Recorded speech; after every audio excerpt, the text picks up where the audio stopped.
Hi ಎಲ್ಲರಿಗೂ ನಮಸ್ಕಾರ. Welcome back to my channel. ನಾನು ಇವತ್ತಿನ ವಿಡಿಯೋದಲ್ಲಿ ಸಾಮೆಯಿಂದ ಉಪ್ಪಿಟ್ಟನ್ನ ಮಾಡ್ತಾ ಇದ್ದೀನಿ. ಸಾಮೆ ಅಂದರೆ ಇದನ್ನು ಇಂಗ್ಲೀಷ್ನಲ್ಲಿ ಲಿಟಲ್ ಮಿಲ್ಲೆಟ್ ಅಂತ ಕರೀತಾರೆ. ಕೆಲವರಿಗೆ ರವೆ ಉಪ್ಪಿಟ್ಟು ಅಂದರೆ ಇಷ್ಟ ಆಗೋದಿಲ್ಲ. ಈ ರೀತಿ ಸಾಮೆ ಅಕ್ಕಿ ಅಥವಾ ಸಿರಿಧಾನ್ಯಗಳಿಂದ ಉಪ್ಪಿಟ್ಟನ್ನ ಮಾಡ್ಕೊಂಡು ತಿಂದರೆ ಬೇಜಾರೇ ಆಗೋದಿಲ್ಲ, ತುಂಬಾ ಇಷ್ಟ ಆಗುತ್ತೆ, ಮತ್ತೆ ಮಾಡ್ಕೊಂಡು ತಿನ್ನಬೇಕು ಅನಿಸುತ್ತೆ. ಹಾಗಿದ್ರೆ ಬನ್ನಿ ಸಾಮೆ ಅಕ್ಕಿಯಿಂದ ಉಪ್ಪಿಟ್ಟನ್ನ ಹೇಗೆ ಮಾಡೋದು ನೋಡೋಣ. ನಾನಿಲ್ಲಿ ಉಪ್ಪಿಟ್ಟಿಗೋಸ್ಕರ 1 ಗ್ಲಾಸು ಸಾಮೆ ಅಕ್ಕಿನ ತೊಗೊಂಡಿದ್ದೀನಿ. ಅದನ್ನು ಒಂದು ಬೌಲ್ನಲ್ಲಿ ಹಾಕಿ 2 ಸಲ ಚೆನ್ನಾಗಿ ವಾಶ್ ಮಾಡ್ಕೊತಾ ಇದ್ದೀನಿ. ಸಾಮೆನ ನೀಟಾಗಿ 2 ಸಲ ತೊಳೆದಾದ ನಂತರ ಅದಕ್ಕೆ ನೀರು ಹಾಕ್ಕೊಂಡು ಅರ್ಧ ಗಂಟೆ ನೆನೆಸಿಟ್ಕೋಬೇಕು. ಸಾಮೆನ ನೆನೆಸಿಟ್ಟು ಉಪ್ಪಿಟ್ಟಿಗೆಲ್ಲ ರೆಡಿ ಮಾಡ್ಕೊಳ್ಳೋಷ್ಟರಲ್ಲಿ ಸಾಮೆ ನೆನೆತಿರುತ್ತೆ. ನಾನು ಕುಕ್ಕರ್ನಲ್ಲಿ ಮಾಡ್ತಾಯಿದ್ದೀನಿ. ಪಾತ್ರೆಯಲ್ಲಿ ಬೇಕಾದರೆ ಮಾಡ್ಕೋಬೋದು, ಆದರೆ ಕುಕ್ಕರ್ನಲ್ಲಿ ಮಾಡಿದ್ರೆ ಬೇಗ ಸಹ ಆಗುತ್ತೆ ಮತ್ತು ಉಪ್ಪಿಟ್ಟು ಸಾಫ್ಟಾಗಿರುತ್ತೆ. ಕುಕ್ಕರ್ನ ಬಿಸಿ ಮಾಡೋಕ್ಕಿಟ್ಟು 2 ಟೇಬಲ್ ಸ್ಪೂನ್ ಎಣ್ಣೆನ ಹಾಕ್ಕೊಂಡಿದ್ದೀನಿ.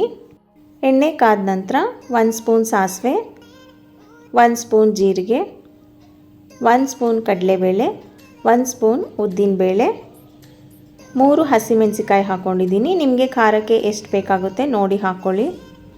ಇವಾಗ ಕಾಳೆಲ್ಲ ಸ್ವಲ್ಪ ಕಲರ್ ಚೇಂಜ್ ಆಗೋ ತನಕ ಫ್ರೈ ಮಾಡ್ಕೋಬೇಕು. ಸ್ವಲ್ಪ ಗೋಲ್ಡನ್ ಬ್ರೌನ್ ಬಂದರೆ ಸಾಕಾಗುತ್ತೆ. ಇವಾಗ ಕಾಳೆಲ್ಲ ಫ್ರೈ ಆಗಿದೆ. ನಂತರ ಇದಕ್ಕೆ ಹೆಚ್ಚಿಟ್ಕೊಂಡಿರೋ ಈರುಳ್ಳಿನ ಸೇರಿಸ್ಕೊತಾ ಇದ್ದೀನಿ. ನಾನಿಲ್ಲಿ 2 ಈರುಳ್ಳಿ ಹಾಕ್ಕೊಂಡಿದ್ದೀನಿ. ಸ್ವಲ್ಪ ಕರಿಬೇವು ಸೊಪ್ಪನ್ನ ಹಾಕ್ಕೊಂಡು ಈರುಳ್ಳಿನ ಎಣ್ಣೆನಲ್ಲೇ 1 ನಿಮಿಷ ಫ್ರೈ ಮಾಡ್ಕೋಬೇಕು. ಈರುಳ್ಳಿ 1 ನಿಮಿಷ ಫ್ರೈ ಆದ ನಂತರ ಸಣ್ಣದಾಗಿ ಹೆಚ್ಚಿಟ್ಕೊಂಡಿರೋ ಕ್ಯಾರೆಟು, ಗೆಡ್ಡೆಕೋಸು, 1 ಟೊಮ್ಯಾಟೊ ಇಷ್ಟನ್ನು ಹಾಕಿ ಫ್ರೈ ಮಾಡ್ಕೋತಾ ಇದ್ದೀನಿ. ಇದು ಸಹ ಅಷ್ಟೇ ಎಣ್ಣೆನಲ್ಲೇ 1 ರಿಂದ 2 ನಿಮಿಷ ಫ್ರೈ ಮಾಡ್ಕೋಬೇಕು. ನಾನಿಲ್ಲಿ ಕ್ಯಾರೆಟು ಮತ್ತು ಗೆಡ್ಡೆಕೋಸನ್ನ ಹಾಕ್ಕೊಂಡಿದ್ದೀನಿ. ನಿಮಗೆ ಯಾವ ಥರ ತರಕಾರಿಗಳು ಇಷ್ಟ ಆಗುತ್ತೆ ಹಾಕ್ಕೋಬೋದು.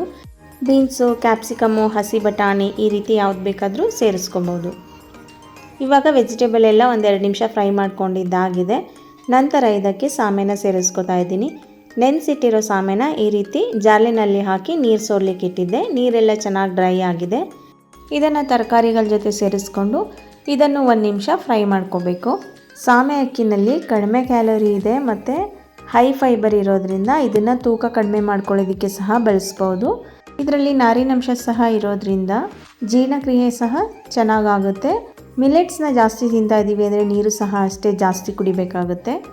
1 ನಿಮಿಷ ಫ್ರೈ ಮಾಡ್ಕೊಂಡಿದ್ದಾಗಿದೆ. ನಂತರ ಇದಕ್ಕೆ ನೀರನ್ನು ಸೇರಿಸ್ಕೊತಾ ಇದ್ದೀನಿ. ನಾನು ಯಾವ ಗ್ಲಾಸ್ನಲ್ಲಿ ಸಾಮೆನ ತೊಗೊಂಡಿದ್ದೆ ಅದೇ ಗ್ಲಾಸ್ನಲ್ಲಿ 2 ಗ್ಲಾಸ್ ನೀರನ್ನು ಸೇರಿಸ್ಕೊತಾ ಇದ್ದೀನಿ. ಯಾವುದೇ ಮೆಜರ್ಮೆಂಟಲ್ಲಿ ಹಾಕಿದ್ರೂ ಅಷ್ಟೇ, ಬೌಲಲ್ಲಿ ಹಾಕಿದ್ರೂ 1ಕ್ಕೆ 2 ರಂಗೆ ನೀರು ಹಾಕ್ಕೊಂಡ್ರೆ ಉಪ್ಪಿಟ್ಟು ಉದ್ರುದ್ರಾಗಿ ಸಾಫ್ಟಾಗಿ ಚೆನ್ನಾಗಾಗುತ್ತೆ. ನಂತರ ರುಚಿಗೆ ತಕ್ಕಷ್ಟು ಉಪ್ಪನ್ನು ಹಾಕ್ಕೋತಾ ಇದ್ದೀನಿ. 2 ರಿಂದ 3 ಟೇಬಲ್ ಸ್ಪೂನ್ ಆಗುವಷ್ಟು ತೆಂಗಿನಕಾಯಿ ತುರಿ, ಸ್ವಲ್ಪ ಸಣ್ಣದಾಗಿ ಕಟ್ ಮಾಡಿ ಇಟ್ಕೊಂಡಿರೋ ಕೊತ್ತಂಬರಿ ಸೊಪ್ಪನ್ನು ಹಾಕ್ಕೊಂಡು ಮಿಕ್ಸ್ ಮಾಡ್ಕೋತಾ ಇದ್ದೀನಿ. ನೀವು ಒಂದ್ಸಲ ಟೇಸ್ಟ್ ಮಾಡಿ ನೋಡ್ಬೋದು. ಉಪ್ಪು ಸಾಕಾಗಿಲ್ಲ ಅಂದರೆ ಇವಾಗಲೇ ಸೇರಿಸ್ಕೊಳ್ಳಿ. ಎಲ್ಲವನ್ನು ಒಂದ್ಸಲ ಮಿಕ್ಸ್ ಮಾಡಿಕೊಂಡು ಕೊನೆಯಲ್ಲಿ ಕುಕ್ಕರ್ ಕ್ಲೋಸ್ ಮಾಡಿ ಸಣ್ಣ ಊರಿನಲ್ಲಿ 2 ವಿಜಲ್ ಹಾಕಿಸ್ಕೊಂಡ್ರೆ ಮಿಲೆಟ್ಸ್ ಉಪ್ಪಿಟ್ಟು ರೆಡಿ ಆಗುತ್ತೆ. ಇವಾಗ ವಿಜಲ್ ತಣ್ಣಗಾಗಿದೆ. ಓಪನ್ ಮಾಡಿ ಒಂದ್ಸಲ ಚೆನ್ನಾಗಿ ಮಿಕ್ಸ್ ಮಾಡಿಕೊಂಡ್ರೆ ಇದನ್ನು ಮೊಸರು ಅಥವಾ ಚಟ್ನಿ ಜೊತೆ ಸರ್ವ್ ಮಾಡ್ಬೋದು. ಯಾರಿಗೆಲ್ಲ ಮಿಲೆಟ್ಸ್ ಉಪ್ಮಾ ಇಷ್ಟ ಆಗುತ್ತೆ ಒಂದು ಲೈಕ್ ಕೊಡಿ, ಹಾಗೆ ಒಂದು ಕಮೆಂಟ್ ಮಾಡಿ, ಮತ್ತು ನಿಮ್ಮ ಫ್ಯಾಮಿಲಿ ಫ್ರೆಂಡ್ಸಿಗೆಲ್ಲ ಶೇರ್ ಮಾಡಿ. ನೀವಿನ್ನೂ ನಮ್ಮ ಚಾನಲ್ಗೆ ಸಬ್ಸ್ಕ್ರೈಬ್ ಆಗಿಲ್ಲ ಅಂದರೆ ದಯವಿಟ್ಟು ಸಬ್ಸ್ಕ್ರೈಬ್ ಮಾಡ್ಕೊಳ್ಳಿ, ನಮ್ಮ ಚಾನಲ್ಗೆ ಸಪೋರ್ಟ್ ಮಾಡಿ. Thank you.